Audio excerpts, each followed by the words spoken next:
Big boss ಮನೆಗೆ ಹೋಗ್ಬೇಕು ಅಂತಂದಾಗ ಒಂದಷ್ಟು ತಯಾರಿಗಳು ಅನ್ನೋದಿರುತ್ತೆ. ಶಾಪಿಂಗ್ ಮಾಡ್ತೀರಾ, ಅಂದ್ರೆ ಅದಕ್ಕೊಂದಷ್ಟು ಇನ್ವೆಸ್ಟ್ ಮಾಡ್ತೀರಾ. ಆಮೇಲೆ 3 ತಿಂಗಳು ನೀವು ಅನ್ಕೊಂಡಿರ್ತೀರಾ ಬಿಗ್ ಬಾಸ್ ಮನೆ ಅಂತ, ಬಿಗ್ ಬಾಸ್ಗೆ ಅಂತ ಅನ್ಕೊಂಡಿರ್ತೀರಾ. ಅದಕ್ಕೋಸ್ಕರ ಒಂದಷ್ಟು ತ್ಯಾಗಗಳು ಕೂಡ ಆಗಿರುತ್ತೆ, ಒಂದಷ್ಟು ಪ್ರಾಜೆಕ್ಟ್ ಬಂದಿರುತ್ತೆ, ಬೇಡ ಅಂತ ಹೇಳ್ತೀರಾ. ಕಲಾವಿದೆಯಾಗಿ ಈಗ 3ನೇ ವಾರಕ್ಕೆ ಹೊರಗಡೆ ಬಂದಾಗ ನಿಮ್ಮ ಜೀವನದ ಮೇಲೆ ಎಷ್ಟು ಎಫೆಕ್ಟ್ ಆಗುತ್ತೆ ಅಂತ, ಪರಿಣಾಮ ಬೀರುತ್ತೆ? ಹಾನೆಸ್ಟ್ಲಿ ಹೇಳಬೇಕು ಅಂದರೆ ಬಿಗ್ ಬಾಸ್ ಆಫರ್ ಬಂದಾಗ ಮೇಯ್ನ್ ಆಗಿ ಒಂದು ರನ್ನಿಂಗ್ ಪ್ರಾಜೆಕ್ಟಿಂದ ಒಬ್ಬ ಲೀಡಾಗಿ ಈಚೆ ಬಂದರೆ ಆ ಚಾನೆಲ್ ಬಾಗಿಲು ಕ್ಲೋಸ್ ಆದ ಹಾಗೆ. ನಮ್ಮನ್ನು ಬಿಟ್ಟು ಹೋಗಿದ್ದಾರೆ ಅಂತ ಕಾರಣಕ್ಕಾಗಲಿ ಅಥವಾ ನಮ್ಮ ಪ್ರಾಜೆಕ್ಟ್ಗೆ ಅಫೆಕ್ಟ್ ಆಗಿದೆ ಅನ್ನೋದು ಒಂದು ಇದ್ದೇ ಇರುತ್ತೆ. ಬಿಕಾಸ್ ಕಾಂಪಿಟೇಟಿವ್ ಚಾನಲಿಗೆ ಹೋಗಿರ್ತೀವಿ, ನಾವು ಒಂದು ರಿಸ್ಕ್ ತೊಗೊಂಡೇ ಬಂದಿರ್ತೀವಿ. ಯಾಕಂದರೆ ಒಂದು ಚಾನಲಲ್ಲಿ ವರ್ಕ್ ಮಾಡ್ತೀವಿ, ಆ ಚಾನಲಲ್ಲಿ ಹೀಗೆಲ್ಲ ಆದಾಗ ಮತ್ತೆ ಅವ್ರು ಕರೀತಾರೋ ಇಲ್ವೋ ನಮಗೂ ಗೊತ್ತಿಲ್ಲ. ಬಹುಶಃ ಕರಿಬೋದು, ಬಹುಶಃ ಕರೀದೇ ಇರ್ಬೋದು. ಸೊ ಬಿಗ್ ಬಾಸ್ ಅನ್ನೋ ಡಿಸಿಷನ್ ಮಾಡಿದಾಗ ನನಗೆ ವೈಡ್ ಆಪರ್ಚುನಿಟಿ ಓಪನ್ ಆಗಿದೆ. ಸೊ ಈಗ ಪಾತ್ರವಾಗಲ್ಲ, ಜನರಿಗೆ ಅಶ್ವಿನಿಯಾಗಿ ಕಾಣಿಸ್ಕೊಳ್ಳೋಣ ಅನ್ನೋ ಒಂದು ಮೇಜರ್ ಡಿಸಿಷನ್. ಬಹುಶಃ ಬಿಗ್ ಬಾಸ್ ಮತ್ತಷ್ಟು ಆಪರ್ಚುನಿಟಿಗೆ ದಾರಿ ಮಾಡಿಕೊಡುತ್ತೆ ಅನ್ನೋ ಇನ್ನೊಂದು ಕಾರಣ. ಮತ್ತು ಇಷ್ಟು ವರ್ಷ 12 ವರ್ಷ ಏನು ಕೆಲಸ ಮಾಡಿದ್ದೀನಿ, ಆ ಫೇಮ್ ಸಿಕ್ಕಿರೋದು ಪಾತ್ರಗಳಿಗೆ ಮಾತ್ರ, ಅಶ್ವಿನಿಗಲ್ಲ. ನಾನಿವತ್ತಿಗೂ ನಾನು ಸೆಲೆಬ್ರಿಟಿ ಅಂತ ನಂಬಲ್ಲ. ನಾನೊಂದು ಕಾಮನ್ ಹುಡುಗಿ, ಒಂದು ಸಿಂಪಲ್ ಹುಡುಗಿ. ನಾನು ಮಾಡೋ ಪಾತ್ರಗಳು ಜನಕ್ಕೆ ಹತ್ರ ಆಗತ್ತೆ, ಅದರಿಂದ ಸಿಗೋ ಅಪ್ರಿಸಿಯೇಷನ್ ಅಷ್ಟೇ ನಂದು, ಅವ್ರು ಕೊಡೋ ಪ್ರೀತಿ ಅಷ್ಟೇ ನಂದು. ಆ ರೆಕಗ್ನೈಸೇಷನ್ ಆಗೋದು ಆ ಪಾತ್ರಕ್ಕೆ, ನನಗಲ್ಲ. ಸೊ ಹಾಗಾಗಿ ಬಿಗ್ ಬಾಸಿಗೆ ಹೋದರೆ ನಾನು ಪಾತ್ರವಾಗಲ್ಲ, ಅಶ್ವಿನಿ ಹಾಗೆ ಜನರಿಗೆ ಪರಿಚಯ ಆಗ್ತೀನಿ. ಜನರಿಗೆ ಅಂತಲ್ಲ, ಇಂಡಸ್ಟ್ರಿಗೂ ಕೂಡ ಅಶ್ವಿನಿಯಾಗಿ ಪರಿಚಯ ಆಗ್ತೀನಿ. ಆ್ಯಂಡ್ ವೈಡ್ ಆಪರ್ಚುನಿಟೀಸ್ ಓಪನ್ ಆಗುತ್ತೆ ಅನ್ನೋದು ಇನ್ನೊಂದು ಕ್ಯಾಲ್ಕುಲೇಷನ್. ಇಲ್ಲ ನಾವು ಬರೀ ಗೇಮ್ ಆಡೋಕ್ಕೆ ಹೋಗ್ತೀವಿ ಅಂತ ಅಂದರೆ ಸುಳ್ಳಾಗತ್ತೆ. ಅದು ಎಲ್ಲ ರೀತಿಯಲ್ಲೂ ಅಡ್ವಾಂಟೇಜಸ್ ಸಿಗತ್ತೆ ಅನ್ನೋ ಒಂದು ಯೋಚನೆ ಮೇರೆಗೆ ಹೋಗಿದ್ದು. ಬಟ್ 3 ವಾರಕ್ಕೆ ಹೊರಗೆ ಬಂದಿದ್ದು ಒಂದು ಹೊಡೆತಾನೆ, ಎಲ್ಲ ರೀತಿಯಿಂದನೂ ಒಂದು ಹೊಡೆತಾನೆ. ಆದರೆ ಇಟ್ಸ್ ಓಕೆ, ಆಗಿದೆ ಅಂತ ಕೊರಗ್ತಾ ಕೂತ್ಕೊಂಡ್ರೆ ಜೀವನ ಸಾಗಲ್ಲ ಅಲ್ವಾ. ಕಲರ್ಸ್ ಜೊತೆಗೆ ಇದು ನನ್ನ ಮೊದಲ ಪಯಣ, ಮೊದಲನೇ ಬಾರಿಗೆ ನಾನು ಕಲರ್ಸ್ ಜೊತೆ ಒಂದು ಶೋ ಮಾಡಿದ್ದು. ಸೊ ಐ ಥಿಂಕ್ ನೋಡೋಣ, ಆದರೆ ಕಂಟಿನ್ಯೂ ಮಾಡೋಣ ವರ್ಕ್ ಮಾಡೋದು. ಬಿಕಾಸ್ ಕಲರ್ಸ್ ಅವರು ಎಷ್ಟೋ ಜನಕ್ಕೆ, ಎಷ್ಟೋ ಕಲಾವಿದರಿಗೆ ಆಪರ್ಚುನಿಟೀಸ್ ಕೊಟ್ಟಿದ್ದಾರೆ, ಬೆಳೆಸಿದ್ದಾರೆ. ಆರ್ಟಿಸ್ಟ್ಗಳನ್ನು ಅಷ್ಟು ಸುಲಭವಾಗಿ ಬಿಟ್ಕೊಡಲ್ಲ ಅನ್ನೋದನ್ನು ನಾನು ತುಂಬ ಕೇಳಿದ್ದೀನಿ. ಸೊ ಎಷ್ಟೊಂದು ಜನರ ಜೀವನ ಬದಲಾಯಿಸಿರೋ ಕಲರ್ಸ್ ಕನ್ನಡ ನನ್ನ ಜೀವನಕ್ಕೆ ಬಣ್ಣ ತುಂಬಲ್ವಾ.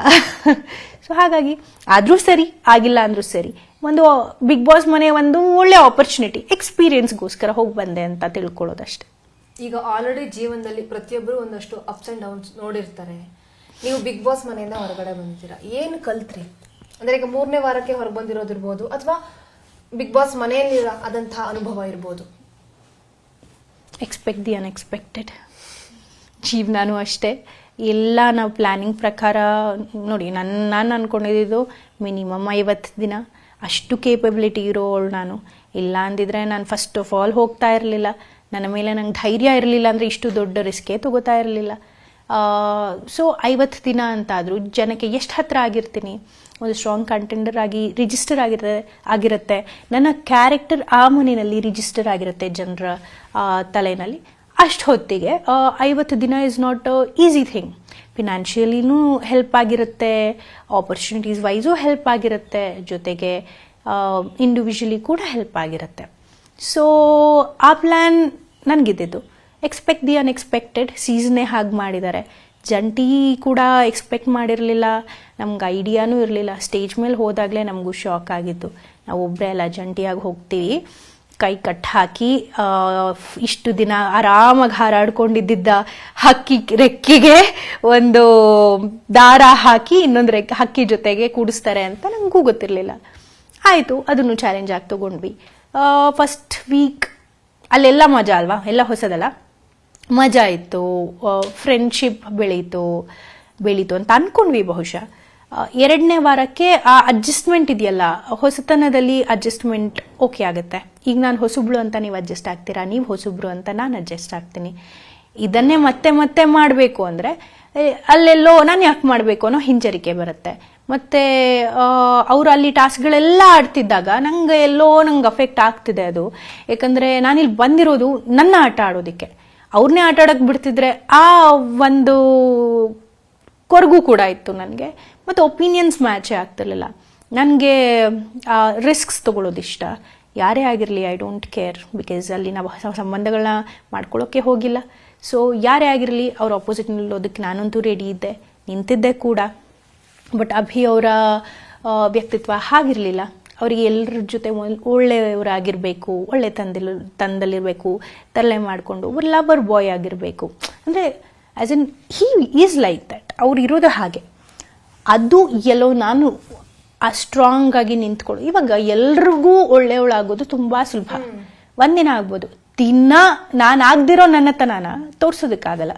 ಸೊ ಇಟ್ಸ್ ಓಕೆ, ನೀವು ವಿಲನ್ ಅನ್ಕೋತೀರಾ ವಿಲನ್ ಅನ್ಕೊಳ್ಳಿ, ಸ್ಟ್ರಾಂಗ್ ಹುಡುಗಿ ಅನ್ಕೋತೀರಾ ಸ್ಟ್ರಾಂಗ್ ಹುಡುಗಿ ಅನ್ಕೊಳ್ಳಿ, ಏನಪ್ಪ ಆ್ಯಟಿಟ್ಯೂಡು ಅನ್ಕೋತೀರಾ ಅನ್ಕೊಳ್ಳಿ. ನಾನು ಬಂದಿರೋದಿಲ್ಲ ಆಟ ಆಡೋದಕ್ಕೆ. ಈ ಮನಸ್ಥಿತಿ ನಂದು, ಅವ್ರದ್ದು ಆ ಮನಸ್ಥಿತಿ. ಸೊ ಅದು ಕ್ಲಾಶಸ್ ಆಗಿ 2ನೇ ವಾರ ತುಂಬ ಜಗಳಗಳಾಯಿತು.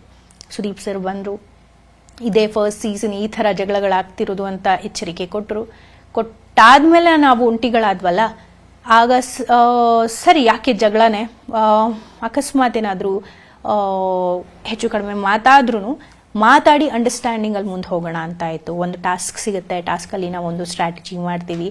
ಅಲ್ಲಿ ಏನು ಸ್ಟ್ರಾಟಜಿ ಮಾಡ್ತೀವಿ ಅದನ್ನು ದಾಟಿ ಹೊರಗಡೆ ಬಂದಮೇಲೆ ಇಬ್ಬರು ಕಂಟೆಸ್ಟೆಂಟ್ಸ್ ಲೆಫ್ಟ್ ಒಬ್ಬರು ರೈಟ್ ಒಬ್ಬರು ಬೇರೆ ಗುಂಪಿನ ಜೊತೆ ಸೇರ್ಕೋತಾರೆ, ಅದು ಅಫೆಕ್ಟ್ ಮಾಡುತ್ತೆ. ಹಾಗೂ ಬಿಡಲಿಲ್ಲ, ಓಕೆ ಅವ್ರ ಡಿಸಿಷನ್ ಅಂದ್ಬಿಟ್ಟು 3 ಜನ ಆಡಿದ್ವಿ. 3 ಜನ ಆಡಿದಾಗ್ಲೂ ಕೊನೆ ತನಕನೂ ನಾವು ಸೇವ್ ಆಗಬಹುದು, ಮೇಲೆ ನಿಂತ್ಕೊಳ್ಳೋ ತನಕನೂ. ಮತ್ತು ಫೈನಲ್ ಕಂಟೆಸ್ಟೆಂಟ್ಸ್ ಏನಿದೆ ಅವರೇ ಅವ್ರು ಅರ್ಥ ಮಾಡ್ಕೊಂಡಿದ್ದ ರೀತಿ ಆಟದ್ದು ಬೇರೆ, ಅವರೇನೋ ಅವ್ರ ಥಾಟ್ಸ್ನ ಹೇಳ್ತಾರೆ. ಸೊ ರಾಶಿ ನನಗೆ ಏನು ಬಾಲ್ ಹಾಕಬೇಕಿತ್ತು, ನಮ್ಮ ಮುಖ ನೋಡಿ ಐ ಕುಡ್ ಸಿ ಹರ್, ಅವ್ರಿಗೆ ತುಂಬ ಹರ್ಟ್ ಆಗ್ತಿತ್ತು. ತೆಗೆದು ಮಂಜು ಭಾಷಿಣಿ ಅವರ ಬಾಲಿಗೆ ಹಾಕ್ತಾರೆ. ಅವರೆಲ್ಲ ನಮ್ಮವರೇ, ನೋ ಹೇಟ್ರೆಡ್. ಬಟ್ ಆಟ ಅಂತ ಬಂದಾಗ ಅದು ನನ್ನ ಆಪರ್ಚುನಿಟಿ ಆಗಿತ್ತು. ಯಾಕಂದರೆ ನಾನು ನಿನ್ನನ್ನು ಸೇವ್ ಮಾಡ್ತೀನಿ, ನೀನು ನನ್ನನ್ನು ಸೇವ್ ಮಾಡ್ತೀಯಾ ಅನ್ನೋ ಮಾತುಕತೆ ಆಗಿತ್ತು. ಅಲ್ಲಿ ಹೊಡ್ತಾ ಬಿತ್ತು. ಅದಾದ ನಂತರ ಫೈನಲಿಸ್ಟ್ ಕಂಟೆಂಡರ್ಗೆ ಅದು one and only last task. ಅದಾದಮೇಲೆ ನಮಗೆ ಬೇರೆ ಆಪರ್ಚುನಿಟಿನೇ ಸಿಕ್ಕಿಲ್ಲ. ಅದು ಮೆಂಟಲಿ ಹಿಟ್ ಮಾಡಿತು. ಯಾಕೆ ಹಿಂಗಾಗ್ತಿದೆ, ಫಸ್ಟ್ ವೀಕ್ ಆಡೋಕ್ಕೆ ಸಿಗಲಿಲ್ಲ, ಸೆಕೆಂಡ್ ವೀಕ್ ಆಡೋಕ್ಕೆ ಸಿಗಲಿಲ್ಲ, ಥರ್ಡ್ ವೀಕ್ ಬಂತು, ಸಿಕ್ಕಿದಂಥ ಆಪರ್ಚುನಿಟಿ ಕೈಯಿಂದ ಹೋಯಿತು. ಸೊ ಅದೆಲ್ಲ ತಲೆಯಲ್ಲಿ ಇದ್ದೇ ಇರುತ್ತೆ. ಸೊ ಹಾಗಾಗಿ ಅದು ಇಂಪ್ಯಾಕ್ಟ್ ಮಾಡ್ತು. ಮೇ ಬಿ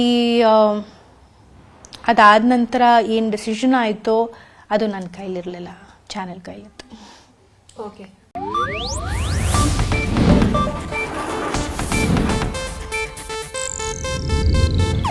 ಇದು ಏಷ್ಯಾನೆಟ್ ನ್ಯೂಸ್ ನೆಟ್ವರ್ಕ್ ಪ್ರಸ್ತುತಿ.